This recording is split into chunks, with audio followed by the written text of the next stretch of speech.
Merry Christmas, Cam Jordan and everyone. Jane, do you know that he's the only person in all of Good Morning Football history that has left our set and stole that mug? He stole it. Of course he did. Of course he did. You deal with him all the time. Okay, Jane, slow start for Drew Brees in his first game back from injury. How is he feeling in this one, ahead of this one? Well, look, Kay, it was not the General that we were used to seeing in that game against the Chiefs. General, by the way, is his nickname by his teammates there in the locker room. He was 0 for 6 on his first passing attempts, 1 of 11 on third down conversions, and they lost the time of possession, only 18 minutes and 46 seconds. Brees took it in stride, though, on Monday. He said he was still trying to get into a rhythm after missing the 4 games with the punctured lung and the ribs. And he said physically he felt fine. The emphasis this week, of course, was just on making sure he got all the recovery that he needed. Now, I did ask his running back, Alvin Kamara, I said, how does this offense change when you've got a guy like Drew Brees in there? And he said the vibe is just different. It's his control of the offense that stands out. And, of course, he has control of it. He's been in the league for 20 years. Like Tom Brady, these guys have seen every defense possible. Now, here's what's going to help him a little bit more this week. He is getting Taysom Hill back in the capacity of the do-everything guy. That's because Jameis Winston, who surprisingly ended up on that COVID list ahead of the game, is back in this one as number 2, so that is a bigger menu for Hill. They had to be mindful of the snap counts because, of course, Hill was looking to be the backup in that one.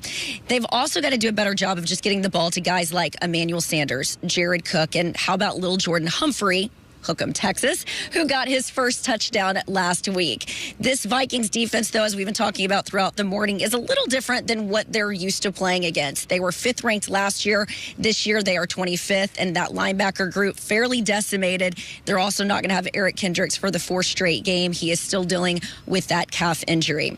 All right, so that is the news and notes on this one. We've got another game tomorrow. I talked a little bit about this quarterback in that hit, Tom Brady. Well, he's taken on the Detroit Lions. Here's Sarah Walsh with more on that one.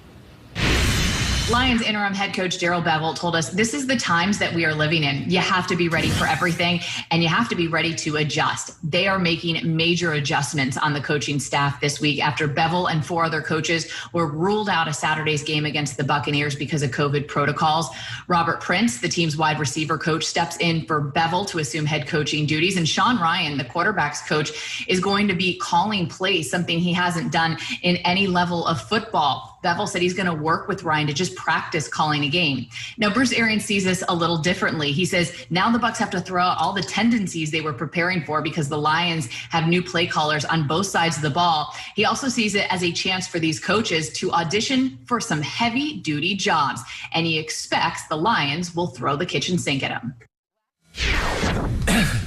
Thank you so much, Sarah and Jane, respectively. This is the first game of 2 on NFL Network tomorrow, the day after Christmas, of course. Let's do a little mistletoe minute, you guys. Let's just get really Christmassy here. 60 seconds on the clock. You guys share that time like you always do. And let's talk about that matchup. Tampa Bay, Tom Brady going up against the Detroit Lions in Detroit.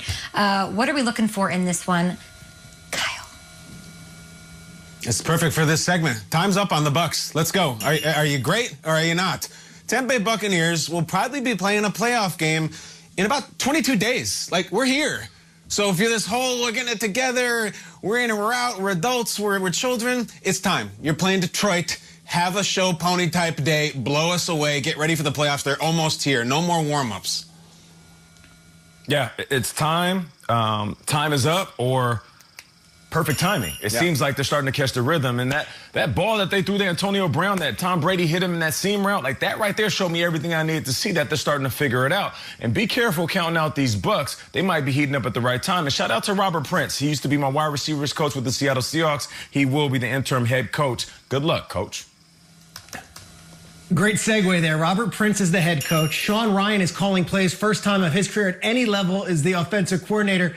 And Evan Rothstein, in classic Christmas fashion, Evan Rothstein, a 33-year-old coach, is going to be running the defense as defensive coordinator. Hey, Evan, I feel you this week. Let's go, buddy.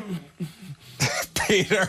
Love it. I love the new names. I love it. I'm into it. Rothstein's going to make it happen. Iced coffee. This would be the first time, guys. If the Bucs win, they clinch a playoff berth for the first time since 2007. So I think a little part of us all rooting for that Bucs fan base that's been with our show and supporting us since the very beginning. Okay, next up, let's go with the Chiefs. So they can secure a first-round bye if they just beat the Falcons.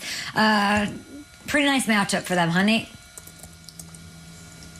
Yeah, no doubt about it. Can we just finally give Travis Kelce his just due? Can we just say that he's the best tight end in the business without having to bring up anybody else? I get it. We have some really good tight ends in the business. George Kittle is fantastic. Zach Ertz is great. Gronk had a run. Like, there's some young pups that are coming up, and they will be good. But right now, this is Travis Kelce's league. He got 60 yards away from breaking the single-season tight end record for yards in a season. I want to watch him do his thing. Yeah, the Chiefs, they don't typically mess around in big games. They usually take care of business. If they win this game, they clinch the #1 seed in a bye. It means they can rest next week. They can rest the week after that, and they'll be home throughout the playoffs. This game is a lot more important than it might look on this bottom line ticker. Chiefs got to win this one, and I think they'd like to win early and get a big lead and just take care of business. Le'Veon Bell, you're up. You're up, man. Get this guy's carries up.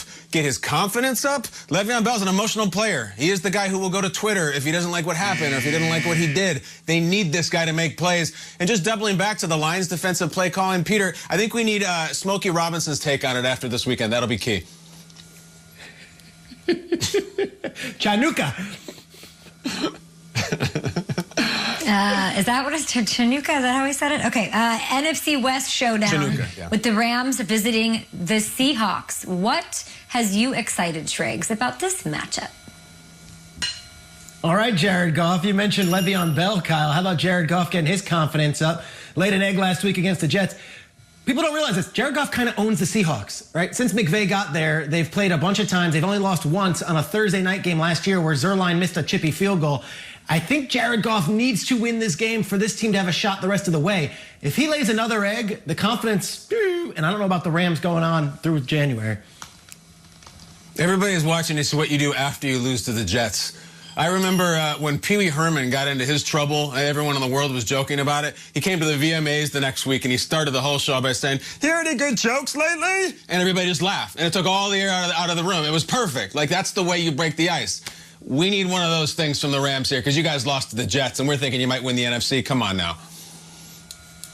Yeah, you said, all right, Jared Goff, Peter. Well, Jared Goff, 4 games, 4 TDs, 5 interceptions, 5 turnovers. So how about this? If you're the Seattle defense, make Jared Goff uncomfortable and slam the door on the division. Yet somehow the Rams have won 5 of their last 6 over Nate Burleson's old team. The Seahawks, the other Nate Burleson's old team, playing today, the Vikings and the Saints in New Orleans. We'll have more on that one and more ahead on GMFB. Coming up, the Falcons, they've been making a significant impact off the field this season. We'll take a close look at how they're taking on social justice issues. Merry Christmas, everyone.